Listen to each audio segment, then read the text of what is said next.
everyone. I am Melissa Forziat. I'm a keynote speaker and the host of the Daisy Jones and the Six Rewatch podcast. When I speak, my topic is something I call Take the Doughnut, which is another way to say Carpe Diem. And it's all about going after the things that you want in life. Something that I wanted to do this year was rewatch the show Daisy Jones and the Six, and this time talk about it with other people. So this started with episode recaps. I did deep dives into all 10 episodes of the show. And now I've been dropping interviews with cast and crew, and it has been so much fun to talk with people about their work making this show come to screen. So this is going to be another delightful interview. And before I introduce my guest, a quick housekeeping item. If you haven't seen the whole show, if you have not seen Daisy Jones and the Six, we may very well spoil any detail from any episode in the course of this interview. So just be aware of that. If you haven't seen it and want to, it's a quick binge. It's 10 episodes. It's so good. Go see it. But either way, we may spoil some details here, but it's going to be a fun time. So stick around because I'm talking with Lynn Downey, who played Marlene Dunne, the mother of Billy and Graham Dunne. Welcome, Lynn. Hi, Melissa. It's just so fun to be here. I'm skited. I'm scared and excited. It's just so great to slow down and talk about this amazing show and this amazing production. And I just really acknowledge you for carpe dieming, like taking your own donut and making this wonderful opportunity for all of us to reminisce and share. So it's so awesome. This has been such a blast. And I'm excited to finally talk with you because we've had some back and forth. Yeah. Lynn's like super excited about this show and very engaged. And this is like the kind of thing you want to hear when you're a fan of a project because hmm we've heard the opposite where you like are a fan of something and then you hear like people the on-set experience was not good and then you don't know what to feel about it anymore. This has been Yeah. the opposite. Everybody that I've talked to has loved their experience and has had all these things to say about it. And I can already feel that energy from you. So I can't wait to dive into the details. Yeah, let's do it. So, I guess before we get into the actual work of the show, we need to know how you got on the show to begin with. So, what was that process for you? Mean, it's honestly a beautiful saga all in and of itself. So it was way back in February of 2020 when we had no idea what was just about to hit us, and I'm sure everyone has been to the story, but I got an audition, and it was in a time in my career when I was really getting clear on my casting, and I was like, period pieces, single working class moms, let's go. And I started booking these kinds of very, hearty women roles. And when this one came in, I saw it. I wasn't familiar with the novel at the time, but it came in and I was like, I'm gonna get my tape in first. I almost never think about this. I just want to do my good work and see where the pieces fall. But I was like, I think this is I want to set the bar. I want people to have to beat me. Like I wanted to get my earworm into the casting director, heads because I just thought, oh, I just love this. And so I think one of the first things I did was like called my dad and I was like, tell me about the 70s, tell me everything that there is to know about the 60s and the 70s. There was a scene that ended up getting cut. There was a good amount of scenes that ended up getting cut, but one of them was about them on the couch watching the draft come in and the fear of that. And, Marlene is already the single mom and she has her two boys and just being like, so I just like let myself drop into the world and I put my tape in and thankfully I got an invitation to put in a second round of scenes that happened later. So it was fun. I actually wore this shirt. I put this on this morning and I was like, oh my gosh, this is my audition shirt. But I had like done my hair a little bit differently. So it was, 10 years later and or nine, I guess, 9 years later. And I sent those scenes in and then I found out that I had a person audition at Paramount. And that was so exciting and a little bit rare because my character was in more episodes than I ended up in, but it was an arc over the course of the whole show. That it felt, I mean, I was auditioning for the pilot, right? Like because I got to be in the pilot, I got that whole experience.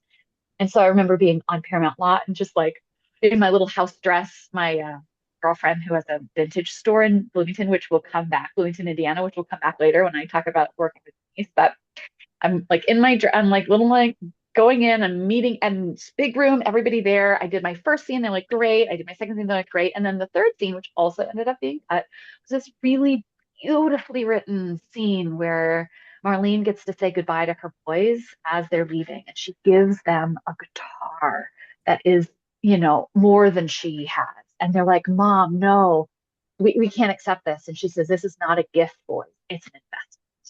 She goes on to say like how much she believes in them and like you're someday you're gonna buy me a house. And like I'm crying and everybody's crying. And So that was the goodbye before they went to LA. yes, this was the like sending them on Oh. their way. And I just wish it was dropped in some sort of like deleted scenes because when the shooting of it came raining and like it was just this beautiful emotional scene. So I got to do this scene and work with the director on it in live and it was just, Ah. it was so beautiful. I hate that that scene was cut. Not I that hate I've it. seen the scene, but I hate it. I like as you say what that scene was, it has these beautiful tie-ins because in the first episode, um, one of the boys smashes the guitar on stage in front of their father. And this is sort of like Marlene replacing it in Yeah, it's like, that was the bad guitar. This is the loving guitar sort of thing. And exactly. then we will see in episode 9, they have bought you a house, or one of them bought you a house, or Exactly. both of They them did, did. yeah, together for sure together. Yeah. Yeah. Yeah. So And like, like, ah, it was so yeah. sad. It was so sad. And I mean, they were trying to do so much, right? And they're trying to be so, and I did understand, it would have been right after the beat where Camilla goes and cries to her mom, like, he's leaving. Yeah. And then it would have been Marlene's goodbye. And so in the editing, I sort of understood it was like a two emotional moments, but it was such a special audition piece because there was a line in it that made me say, oh, I know exactly.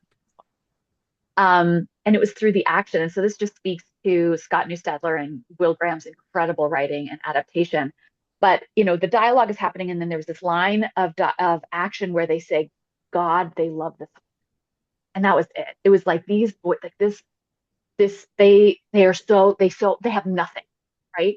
She's a she's working at a hotel. She's a maid. They have nothing physically, but they have this love that binds them together. I think that launches them forward. So even though it didn't make it into the show, it was just such an important part for me. So I got the pin and I got the booking the first week of March 2020. And I was the first cast member randomly to get called in for wardrobe fitting, which we did on March 12th. And then COVID shut down the world on March 13th. So, like, what? Yeah. Yeah. So that there's a fitting that goes right out the window. Oh my gosh. Well, and we were all talking about it. Like, we might be being like, do you think we would like close the studio lot? Like, wow. Yeah. And little did we know. Little did we Yeah, know. little did we know. Well, so I guess to do this audition process, you had a pretty clear picture of what your role looked like. How much did you Mm. know about the series as a whole? Well, it's interesting because I was looking back, I was like, when did I buy the book? Because I don't think I actually bought the book until I knew I had the role. I didn't want to like, jinx anything. But I think I had done a little bit of Googling to just sort of understand the story, understand the period, understand the energy behind this working class family with their big dreams, and then how they meet Daisy in just from such a different world. Hmm. And so I don't think I knew that much about it. I didn't have a script. I got the script after I booked the role, so of course I devoured it the minute. And I actually went back into my garage and I found my Daisy Jones book because Oh, wow. once I got the role, it was the first time I'd ever gotten to bring a character to life in this capacity. And so I like got all theater girl nerdy and just like, oh, okay, anything highlighted is about Marlene. Okay, and then oh, mom, and then it was just so fun to get to infuse her. She's not a huge role in the sense of time on screen or even time in the book, but all of us, we know the impact that our mothers make in our lives. And so it was fun to kind of fill that out and be the bones. And I'll ask about this more as we go through, but I mean, mothers, I think, play a very prominent role in the show Mm, where they don't yeah. necessarily play as prominent a role in the book. So I think that's Mm, an element. of the story that got built out and is very interesting for me because I think the psychological component of why do these characters do what they do For as they sure. become big stars, the part of that story is their upbringing. Yeah. And so it is, and moms are more so an element than dads in this It's so show. interesting. So Yeah. it's cool that you are part of this club of Daisy Jones and the Six Moms. Oh, Um, yeah. let's go back to the costume fitting process because I know My that you have things favorite. to say on this. Tell us about your experience with costume fitting. Well, I used to joke that I got into acting because I like wearing pretty dresses, and it's like still pretty dang accurate, even if they're ugly dresses. I just love playing make believe in this way, and getting to meet Denise Wingate, who was the Emmy award-winning costume designer on the show. She deserves that Emmy. Oh my gosh. Um, it was my first real, other than, meeting casting and auditioning for the producers, it was more like a high. But Denise was like, like, I think it was her first day of fittings as well. And so she's like, where's your project? Like, she had boards of images and pictures. And here I am just like looking at these wild 70s wardrobes, 60s and 70s, and then it was like my board was just gray and brown. But it was so exciting too because it's like, yes, shows the picture of how far they've come. So we tried on a bunch of like different maids' outfits. And, one of the jokes we made of like, oh yeah, that sweater over a house dress, that's really sad. But oh, wait, wait, wait. No, this sweater's even sadder. Yeah, because again, in the pilot, we had a few more scenes that didn't make it. And so she really did kind of build out like there was a sweater actually she had on me, and last minute in filming, she was like, no, no, take it off. It's too nice. So Oh, we just had Marlene. Marlene, we just had such a good time playing. And I'm not sure if this came later or it might have actually come in, they're taking picture after picture after picture after picture. But she put on a locket, a heart-shaped locket. And or, I can't remember if I'm making it a heart shape now. It might have been just a beautiful oval. And I had this necklace on, and she said, this was my mom. It was her real mother's necklace. And it just added so much weight and art. And coming back to my audition dress is I said, oh, my girlfriend from elementary school has a vintage clothing store in Bloomington, Indiana. And I got, she said, wait, wait, give me her information. I'll buy from her. I'll buy from her. Because at the time, there were so many different 70s shows happening in Los Angeles that there was just a dearth of options available. And the style had started to come in. And so Denise was just desperate for authentic clothing. And so they were able to connect. And my friend sent a whole box of things for them. And I don't know whether they got used in the show or not, but it was just such a beautiful picture of the connections and the humanness and Denise just being in every stitch. So working with her was so fun and Oh, getting on that's set, amazing. and then things got to change for Marlene. I got to be fancy in episode 9, which we can talk about later, but it just felt really authentic, and it helps me ground so much into the reality of this person. Yeah. Well, and as an extension of that as well, hair and hair and makeup, like it's interesting because, Yeah, we're in a we're it's a period piece. We're in the 60s and 70s for the most part. And, we're mostly tracking these characters who outside of like let's say the Teddy or the Rod character, most of them were looking at probably 20s. But yeah, then you've got all these moms of this show who are a different generation and totally. you represent something very different for what the show is depicting. So like the hair and makeup process, tell us a little bit about that. Yeah. So, I had played in my audition just with, whatever I could make happen. And then I think we did like a hair test because I was in the pilot. That's when they're really learning what can we do? How can we prepare ourselves? Because once production starts, watch out. Like it is go, go, go, go, go. And so I did a hair and makeup test day. And I remember they had maybe started with my hair down, took some pictures, and we heard back from Lauren and the other part of the production team. They're like, she just got back from work. Can you like put it up or like have it be a little like more bedraggled? But even then, there's so much work that takes to really do the kind of hoist of the 60s and of the 70s. And, makeup was interesting because it was very neutral and very natural and just sort of, she's coming home from work, like, but uh, as we moved on to 9 years later, when this band is successful and I get to see them in their glory, and you can tell that they took care of their mom. And I think that's such a beautiful little, you kind of notice it, like all throughout their success, they were bringing her with them. And her wardrobe changes, she like carries herself differently. Like you can tell that she's been to the hairdresser. And one of the funny kind of things was I had gotten one of the absolute worst haircuts of my life, sort of right before we went back into filming. And mind you, we were gonna film March and April 2020. We got paused, which God bless it, because the band became a band. They will tell you the story better than I do, but they had 18 months to really become a band. And the rest of us got time to just simmer and marinate in this story in this world. So then we shoot the pilot in September of 2021, and I loved getting to be on set the first day. I was like, I gotta be on set the last day too. And they're like, yeah.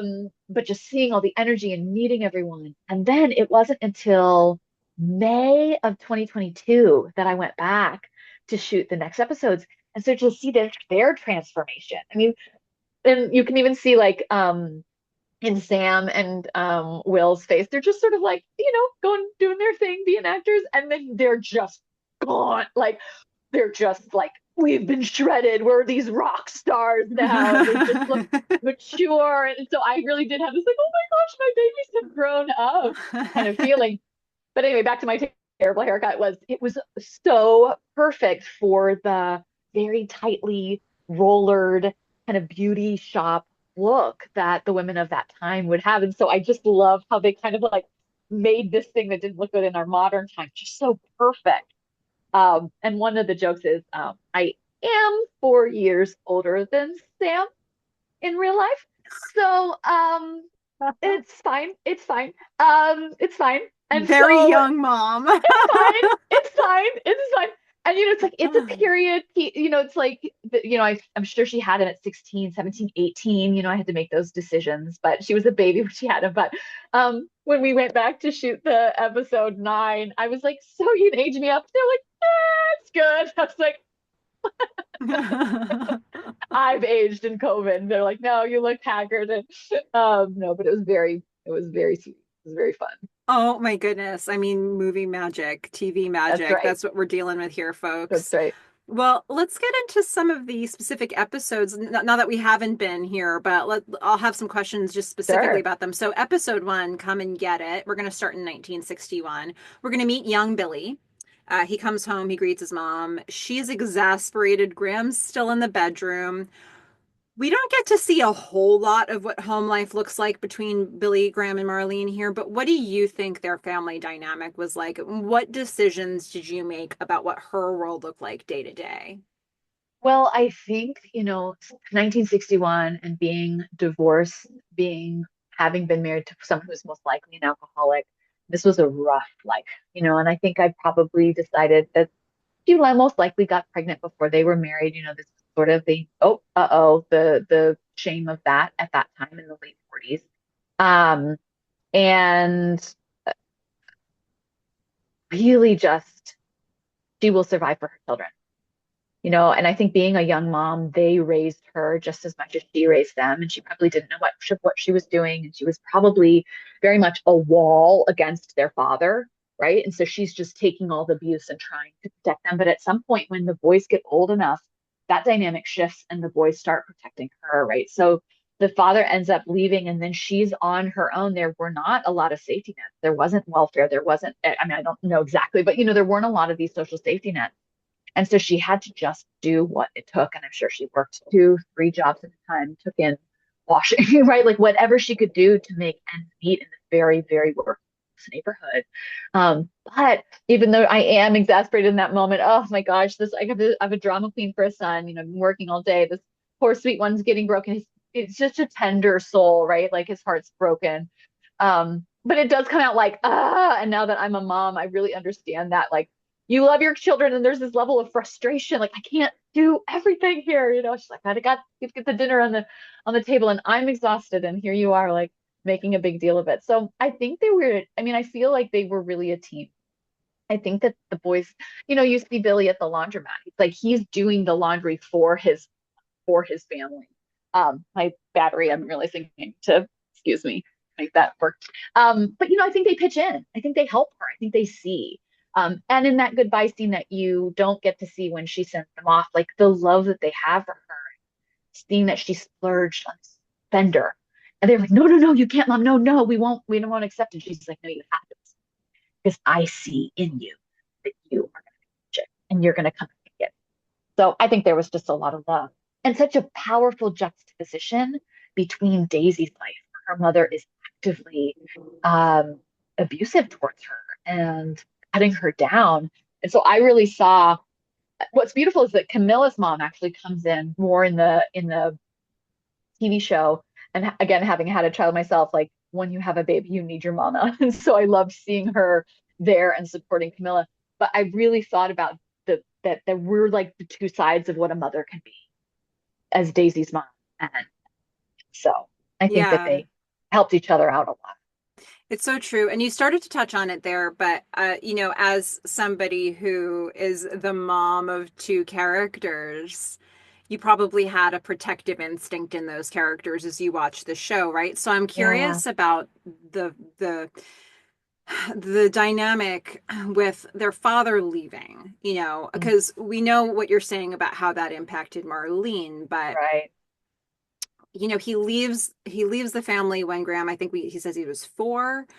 In the show, I don't know if we have, in the book, there's a 2-year age gap, I think, between Billy and Graham, but I don't know that they explicitly say in the show. And I feel like Billy's older A than little that bit in the more. show. Yeah, maybe a little. Um, so, Graham thinks that their father leaving had a bigger impact on Billy, who was sort of old enough to know his dad when his dad left. But I don't know if that's really true or if that's just what Graham is saying. Sure. And like when you Well, see the Billy is, story play out, what do you see as the impact on these boys of their dad leaving? I think it leaves a huge hole. I think it leaves a huge hole. And I think also just the kind of father he was before he left, Yeah. there was a void there. There's a real void in not a dissimilar way that Daisy has a void in her mother womb, right? And like just think about kind of the trauma of that and the shame of that at that time period, right? Like be a man, and this was even pre-Vietnam, right? There was still a kind of straight-laced American dream that they were not living, that there was a shadow of who they were. And yeah, Billy is really, he maybe even his charisma, the sparkliness is sort of his bravado to kind of hide this wound.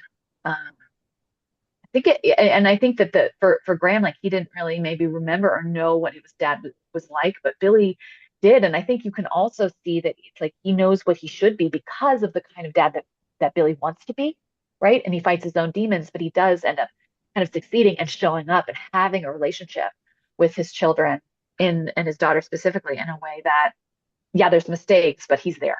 Mm. He's like, I'm not going to let myself fall into this pattern again. I hated that, what he did to me. Here I am falling into the same traps. And so I think that probably gave him fire. Yeah. I'm To, curious when you thought about that relationship with the dad, maybe also just for Marlene, like did you think of him, your assessment was he was probably an alcoholic. yeah, Did you envision him as like a physically abusive alcoholic or an absentee alcoholic, or like did that's you have interesting. a characteristic of him? That's interesting. I think I really focus so much on the boys and my relationship with them. I wouldn't be surprised. Honestly, like I think that I don't remember making that like choice, but it fits. It's like, to me it's likely.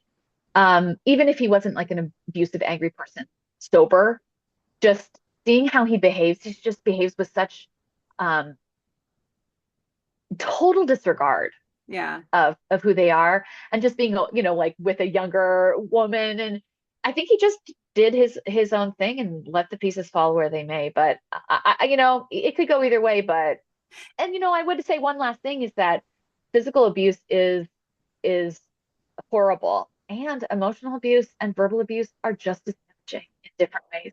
It's true, but I ask because, and I Yeah. never thought about this until we started having this conversation, but in episode 9, there's going to be this moment where after Daisy has OD'd, Nikki is in the hallway and the whole band kind of she confronts him, but the whole band is flanking her.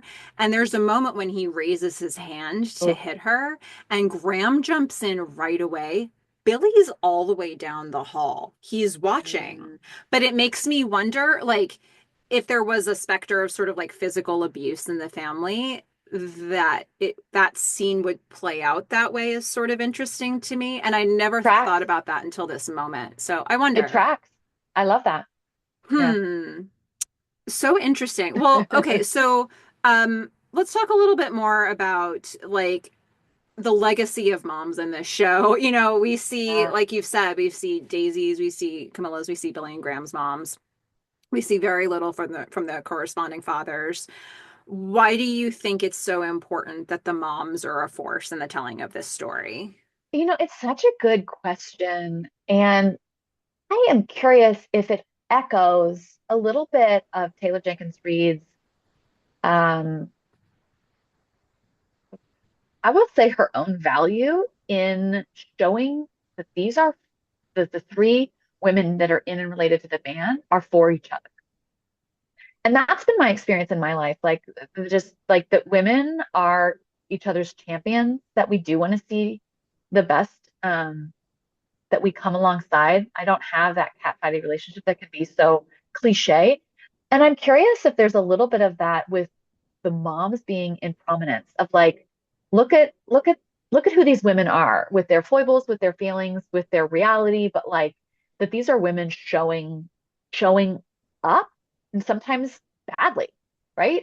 But I was just thinking that the echo of the three main women in the band and the three moms that we see, that it's women, strong, beautiful, fit, flawed women. Um, this is another kind of part of how Taylor writes and how she shows up in the world and kind of what she values. Mm, so good. Well, okay, so if we skip way ahead to episode 9, it feels like the first time. The band goes back to Pittsburgh. Marlene is waiting with Camilla and Julia Yes. and a throng of adoring fans and loved ones. They're waiting to greet the band when they get off the plane. Marlene is absolutely radiant. What's it like for her to reconnect with her boys? Oh my gosh. I mean, we did, you have to remember, like, there was no texting. Phone calls were $1 billion. Like, they were trying to find a payphone to call and just have a collect call. They did not see each other very much. And so, I made the decision that she really had not got to see them shine yet. And so this being this first time of just like, oh my gosh, it's overwhelming to see your boys walk out of a private jet in 1970. Like, she's on the tarmac. Like, for her, she's meeting the Beatles and the Beatles love her and they're her babies. And so it really is overwhelming. And as an actor, it was fun to like feel all that because this was a big, beautiful set. And at that point, we were shooting in New Orleans. And so I had gotten flown in for a couple weeks and been put up this beautiful hotel. And so it was just this like, I like had this own experience for myself and got all dolled up for, yay, they're here. And so just seeing them come down, I remember doing that. And the background, all of the people that were there, like everybody was so into it and decked out in their outfits, and just there was a real energy. It was so hot that day, just on the tarmac, but like, oh, and because we'd only gotten to work together that first day of the pilot, but we really all got to bond. And one thing I just was remembering that I had forgotten, but I love doing the backstory and just kind of playing into that. And on the pilot that first day, I had gone back and forth whether I should do this because I was inspired, and I actually wrote notes to Graham and Billy from their mom that were like, I believe in you. You're gonna do great. And it was so fun to be like, should I do this? This is silly. This is silly. These are big movie stars. This is silly. And just be like, fuck it, I'm gonna do it. And or sorry, be and I'm gonna do it. But I said to I was like, Sam and Wilbur, and I was like, I know this is silly, but your mom wrote you notes. Here you go. And they were like, what? Oh my gosh. I was like, why don't we do this if not to get to just tell the whole story? And so I don't remember if, I never heard back that they read them, but just that idea that I had given them a little, and then all this time later, literally from September to May, I'd then come back. They're like, no, right? And they've lived this whole journey. So it was very easy to be in love with these people. That's the sweetest thing. Like, here's a note from your, here's a care package from your mom. Like, it's And my dad always said, like, Lynn, you come from a long line of good moms, and that's just something that I hold. And I'm from Indiana. Got this mom warmth thing. I've been playing mom since I was like, 20 years old. But my mom would send me these care packages in college, snickerdoodle cookies, and I'd give them out to everyone. So it was just like, this is who this woman is, and I just get to do that and hold that. yeah. Well, and you're right. I mean, I think we need to feel the contrast between your relationship with your boys and Daisy's Yeah, mom's lack of just relationship with absent. hers. And Yeah. actually, that brings me to like at this very scene, um, Marlene Oh, meets Karen for the first time, who's yes. dating So Graham special. now. Yes. But she gives the world's biggest hug to Daisy. And it strikes me as I watch this Oh, that like this is probably the first ever like maternal love hug that Daisy has ever received in her whole life. my gosh. And she doesn't know how to receive it even. And I'm curious what was how much discussion was there in prep for this scene? Like this feels like a much Yeah. hugs are always so interesting to me in Oh, shows yeah. because they can be loaded with all of these things. And this told a whole story. Oh, good. I'm so glad that all came through because it was so charged. And, it was COVID. And so we really like I wasn't actively in a lot of things in that period of time when we shut down. I remember in the pilot, they like gave me a big bag of groceries and I was like, where do I put my hands? How do I use a prop? I haven't touched a prop in, so long. And then there is such an intimacy with touching someone, let alone Riley Keough, she's a big star. And the scene actually was written a little bit differently. I think I end up saying like Daisy Jones, like I'm your biggest fan. Like there was a little bit more dialogue there. And what was really interesting about that moment was there was again these cool lines of action. And it says like, she grabs her, gives her a big bear hug, and Daisy like doesn't know what to do and then melts into it. And it said something like, you can't help but be charmed by this woman.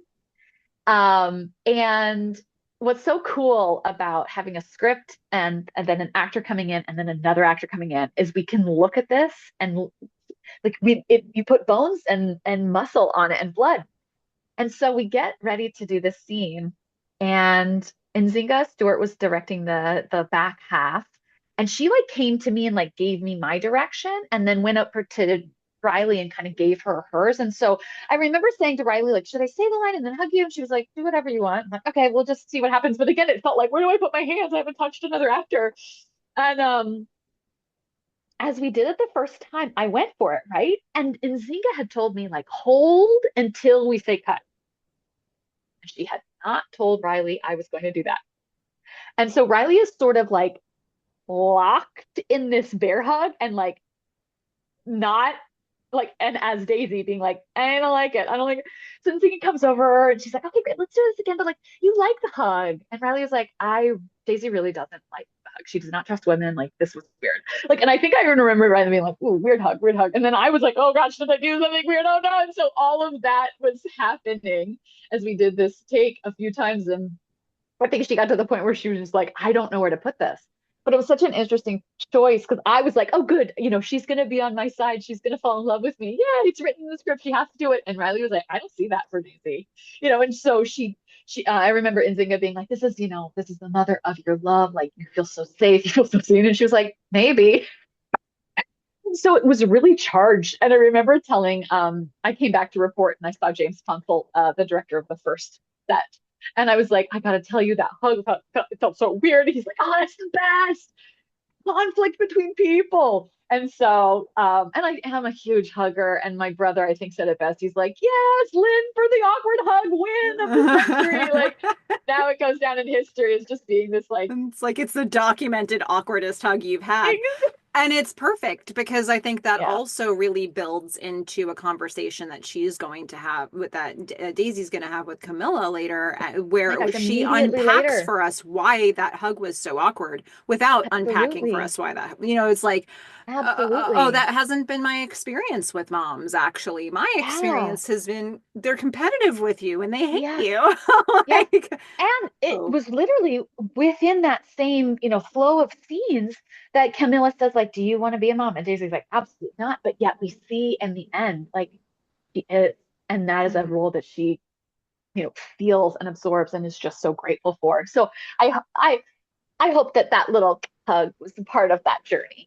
I think it was. We see there's a lot of little moments planted with Daisy, even like, much earlier in the early episodes when they have that blackout and they have that ooh la la scene at Billy and Right. Camilla's home for the housewarming. And the blackout happens and little Julia is freaking out and Daisy's the Oh, only one who hears her. And she goes and her first instinct is to pick up yes. the child. Yes. And it's like, Yes. that's not she says that she doesn't want to be a mom, but she does have a maternal instinct that she never saw. So it Yes. is interesting to see her interacting with these moments, like with your character, and to see like the push and pull of that. And for It Julia speaks to then volumes. huge, and then for Julia to say, no, no, I remember, right? Like later on, she's like, no, no, no, I remember those moments. I remember that. And also just to speak to that, Camilla, both the character and the actor, was so wonderful with the little girl, and I'm forgetting her name at the moment, who played Julia. And Julia was so comfortable with Camilla. And you could just tell that they had spent good time together and that she felt safe with her. And, got at the concert, I got to sit with them and just interact with Camilla, just being lovely and Julia feeling so safe. And I will share two little Easter eggs. One is that enough time had passed before being cast and filming that I myself was pregnant during the filming of episode 9. And so I've got my daughter Birdie in my belly while we're filming. And so that was fun to kind of have to hide a little bit. But then I'm sitting as, I'm like, here I am. Oh my gosh, my sons, this is incredible. I'm playing a mom. I'm 4 years older than the actor. That's totally fine. And then I look over at this beautiful, 3 or 4 year old girl, and I'm like, I'm a grandmother. I'm playing a grandmother. I am a grandmother. Right? Like it didn't. Like I knew she had a grandchild, but it didn't clock until we're sitting in this great big stadium with all the people around us, and I'm like, I'm a pregnant grandmother. And once again, you're 4 years older than Sam. So Yeah, good. exactly. Yeah, My goodness. yeah. It's so funny. Well, okay, I have to ask about probably my favorite Marlene scene. Oh dear. We're at the backyard homecoming party in Marlene's new house, and Marlene meets Lisa, Warren's new girlfriend, the famous actress, and Amazing.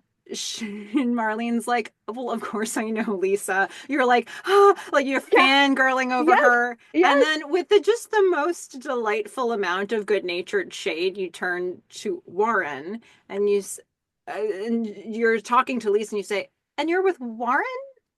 Like that And doesn't really track Marlene for me. cracks me up. Tell me about this scene.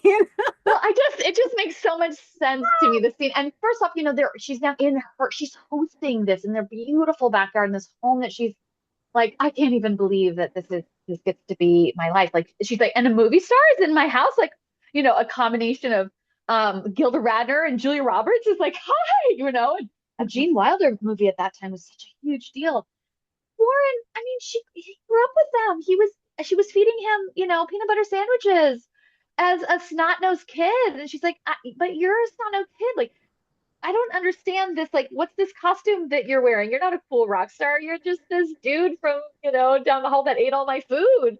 And I just loved this moment. It just was so fun to be like, I don't want to be rude about it, but I heard that this is true. And that's accurate. Oh, okay, sure. It made me laugh, and I wanted to do it as, she has no malice, but she definitely has an opinion.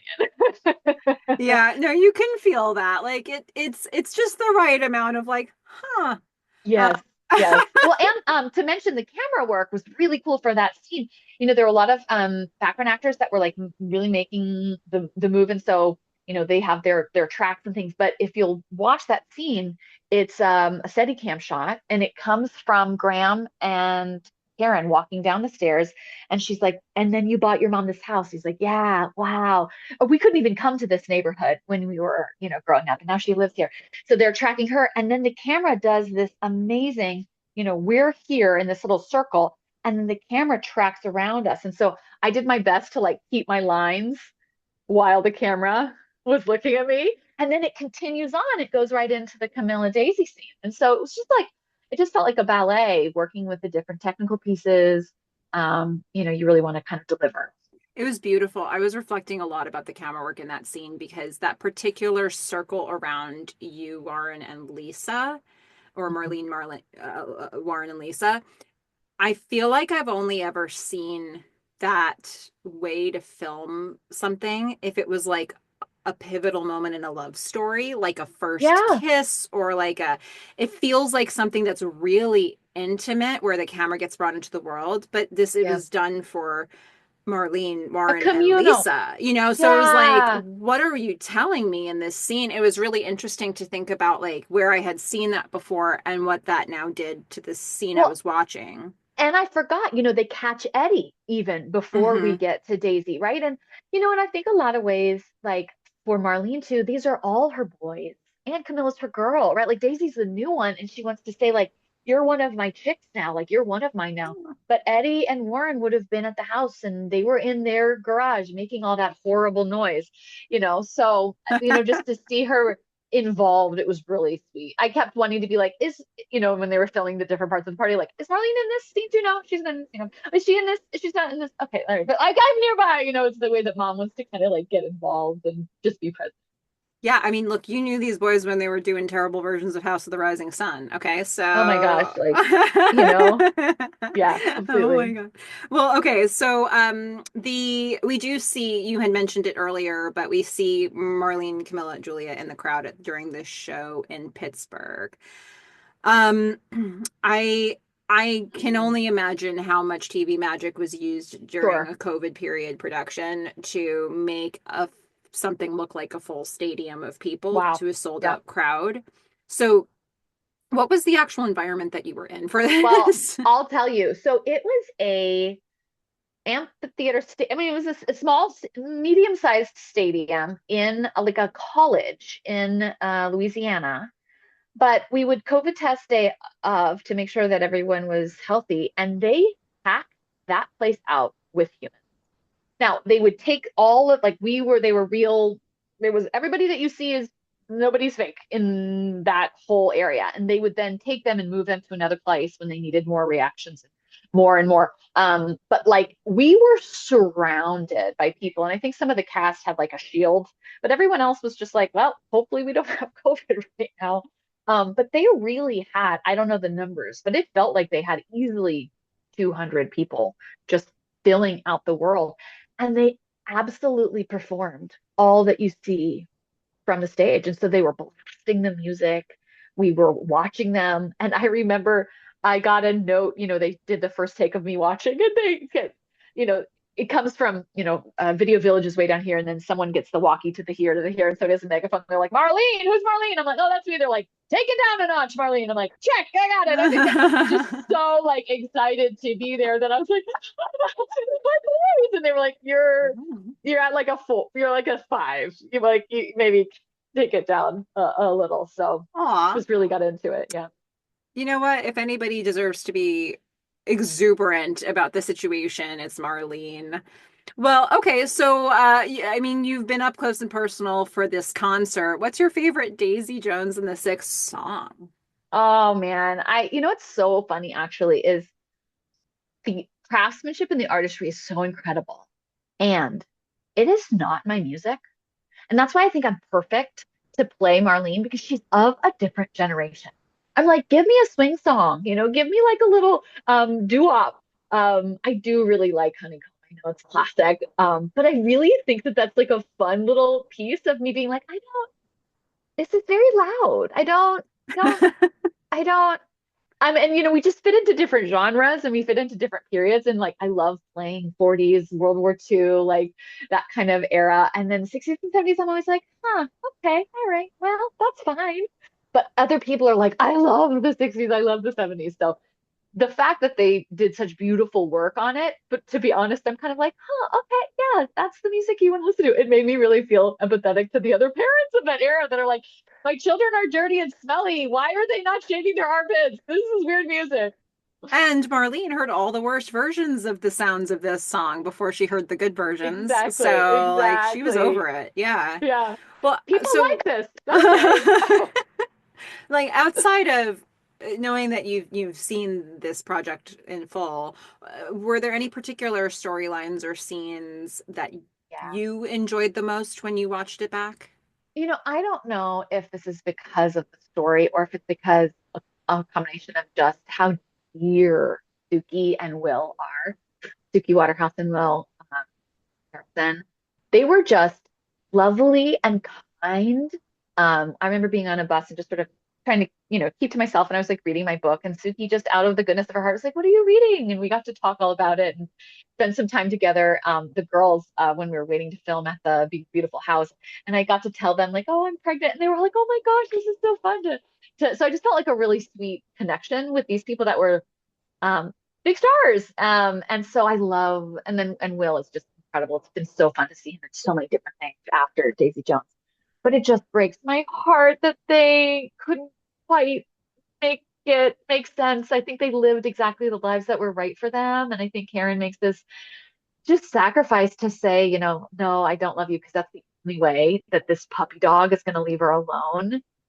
But she loves him in her own way. But so that just scene, I think I just remember them like getting out of bed and um of course mommy shouldn't be watching them get out of bed together, but just that their sweetness and the heartbreak and even just seeing Graham as this like 80s dad, with his sort of mullet and just living in probably the suburbs and like I had a fancy life, but I think that was probably what just with his tender heart from that first episode, we learn that, he really loves love. And I think finding someone who loves him in the same way. And I think for Karen, like music was always her first. It was always going to be first for her. So that storyline was really special. Yeah. Oh, it's so beautiful. Well, given that this was a period piece, what were your favorite elements? I mean, knowing it maybe wasn't the music, what were your Yes, favorite yes. elements of the period that were brought in? Well, I just think the wardrobe and the costumes, it just brings everything like in such a powerful way. And of course the set, you just like, oh my gosh, am I in a museum? Just the details. And I know that the craftspeople that make everything, the down to the ashtray that you just never ever see, or the stitching on the back of the dress, right? Like there's so many details that go into the fabric of how we feel, right? And so I would definitely say that Denise's work on costumes was my favorite part of the period, and just knowing that she fit thousands and thousands and thousands and thousands of looks, not just for the cat, but also for all the background, just how it filled out the world. It's also really fun to see the cars when we were doing the Baltimore scene. That was a really cool moment to make and LA's weather actually agreed with us, and it was completely cloudy for that first day of filming, so it just very much felt like Baltimore. So Oh, perfect. Well, from a personal professional standpoint for you, am I right in thinking you coach acting? I do coach acting Mhm. sometimes, but I'm actually primarily also a life, business, and mindset coach. So Okay. I have a business called Work of Art Coaching where I support entrepreneurs to really go live Yeah. what they want to live. Yeah, Okay, yeah. So it's both. amazing. Well, Yeah, okay, on the acting side of it, yeah. um, is there a lesson from your time on the set of Daisy Jones and the Six that you would use to illustrate any points to people that you work with? Well, I think one of the things that I was so struck by is that I come from theater, and so there is an element where you need to like show what you're doing. You need to make sure it gets to the back of the audience. And what's so beautiful about film is it's all, you just trust yourself. You're just here. You can be all on the inside. It's about the thoughts. And um, I was so struck by Camilla Roan's quality. Like she just talks the way she talks in real life. There was nothing put on, right? And that beautiful timbre. And I think the same with Will and Sam. Really, all the main cast of just being so present and in their own worlds, and then letting it come from there. And so, if anybody's transitioning from theater to film, I think they say like never be louder than the series leads, but because it's all so the camera does the work for you. You can just really trust that if you've thought about it, if you've cared, if you've done whatever work helps you feel real, to just be there. And so that was a really special thing to get to experience. And I think the moment that did get cut out of the Marlene's goodbye to the boys, of just letting the wholeness of the environment fill the emotions, that when they turned the rain on, like the boys were soaked, and just seeing this, and letting yourself be affected and knowing that affects. It was very sweet. James Boswell came running up and he's like, "You're making us cry in Video Village." And I was like, ah! I was so grateful to get to serve in that way, even if you never. Yeah. Oh my gosh. Such good lessons that you took away. Um, what were your favorite moments on set? Oh man. I think collaborating. There was, especially in the pilot, when you're the first day, everyone's got first day of school nerves, right? And all of the crew's like, "Oh, hi, I'm this person, I'm this person." And then as you keep going, people need to focus on their jobs. And so as a bit, an actor who comes in for like a day, like you don't get to really know the community. But that first day on set, like there was just such an energy. Everybody's been waiting, if not 18 months, 2 years, 5 years. Some of the work that had been done by Lauren and Scott had been, 5 years in the making before they were even shooting. So I grabbed a picture of like the cast all just sitting in our little chairs, just like looking at each other, like so excited on the first day. And also the scene that I mentioned, that cut about the draft, watching the draft. There was just little moments where I had said, "Hey, do you think I could get a rosary? Like, I think I just would have something in my hands." And James Bond was like, "Oh, that's a great idea. Yeah, yeah, yeah." And so he brought a couple over, like, "Let me choose." Oh, and he said something like, I'm not going to remember the words of it. He's like, "I'm just going to keep rolling this one." And the guys were like, "Yeah, yeah, yeah, that sounds good." And I was like, "I don't know what this means." It was some sort of special film word. And so I just felt like the newbie, like, "Oh, I don't know what you're," he's like, "Oh, no, that just means we're going to keep rolling. We're going to reset." I was like, "Oh, great." So just like learning and not feeling ashamed by that, but just being like, "Oh yeah, come on into the fold." That was really fun. And then I loved working with Lily, who plays Lisa Crown. Like she was so sweet. We got to bond in New Orleans. We kind of got to be New Orleans buddies in the 2 weeks that we were all there. Um, that scene with Warren was really also just really fun. So I don't know. I'll probably think of my favorite actual moment once we get off the Zoom. But just being a part of the pilot and seeing all the care, that was so special. Yeah. Well, are there any other you've gotten a chance to shout out a whole bunch of people, but this is Mm, sort of a good catch-all. Are there any other people from the cast or crew yeah. that you wanted to shout out that were part of your experience?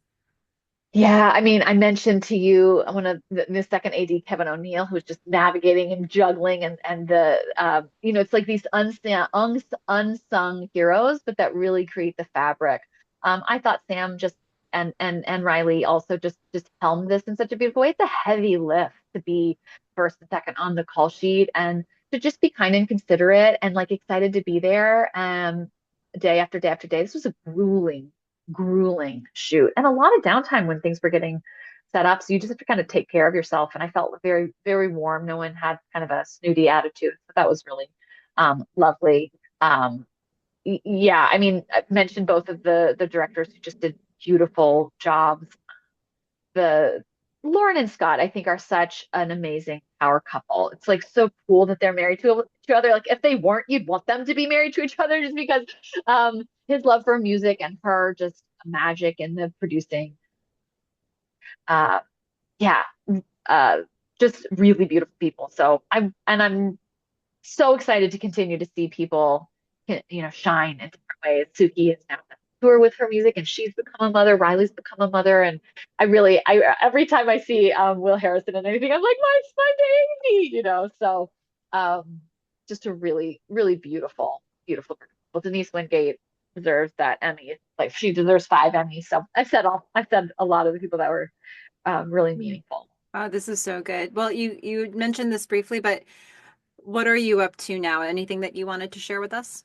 Well, a couple things coming that I can't quite talk about yet, acting wise, but I'm going to be supporting my husband doing a Hollywood Fringe show this year, something he's written and is producing and acting in. So that's kind of niche and in Hollywood, and doing some writing on my own, um, essays, and kind of exploring a little bit more in the coaching world of what I want to share about being authentic and human. So yeah, auditioning, and I have an audition later today, so you never know what's going to come around the pipeline. That's kind of the fun part about being an actor. And you mentioned you have your coaching business. How can people find that if they're interested? Oh, absolutely. I really love working with people who are just unwilling to allow themselves to keep playing small and are ready to up level in one way or another.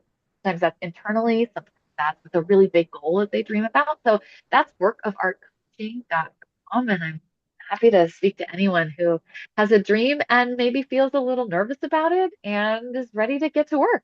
So, So good. I mean, we're speaking the same language with slightly different yes, words. It's so good. exactly, Oh my exactly. gosh. Donuts. That's the We should get a thing. donut. We got to get a donut together. And Lynn will coach you how to get there. So this has been so lovely. Please stay on for a moment after this, but I have just so appreciated being able to talk with you and get your insight and your experience on Oh, this I show. forgot. One other person I wanted to shout out because he was Ooh. so lovely is Taylor Jenkins Reid's manager, Brad Mendelsohn, who was one of the producers. I don't know if you've gotten a chance to talk to him as well, but like he was the one that first read the manuscript and knew that this was going to be a great show and started leaking it to the people who he knew would be incredible. And so there's just like a little bit of a matchmaker in him. He was such a kind, wonderful person.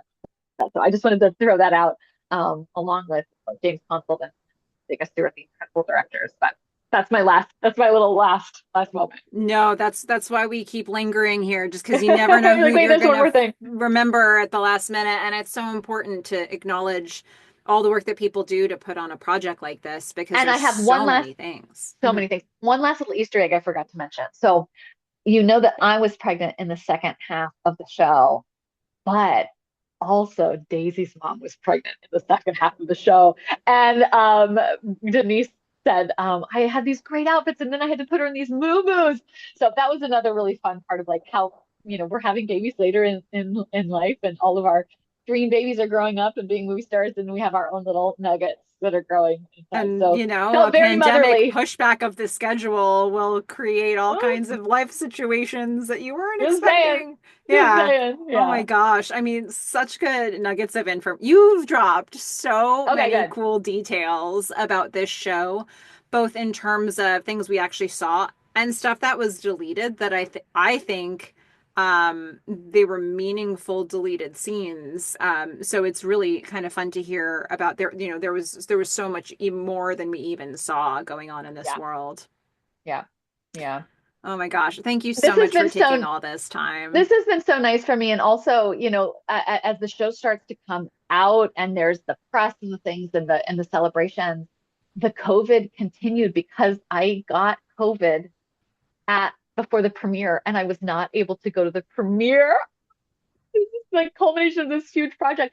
But this has been so meaningful because I got to really look back on some of my notes and the dates and the little ins and outs and the different memories. And it just feels very meaningful to have this is my premiere. This is my I'm little I'm the recap. nostalgia fairy. I just sprinkle memories of fun You projects do. everywhere that I Yeah. go. Yeah. I'm gonna walk the red carpet in my living room after Do after it. this, Make just so it like happen. really so sweet.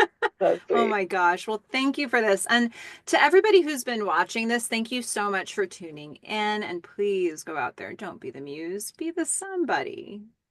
Bye, everybody.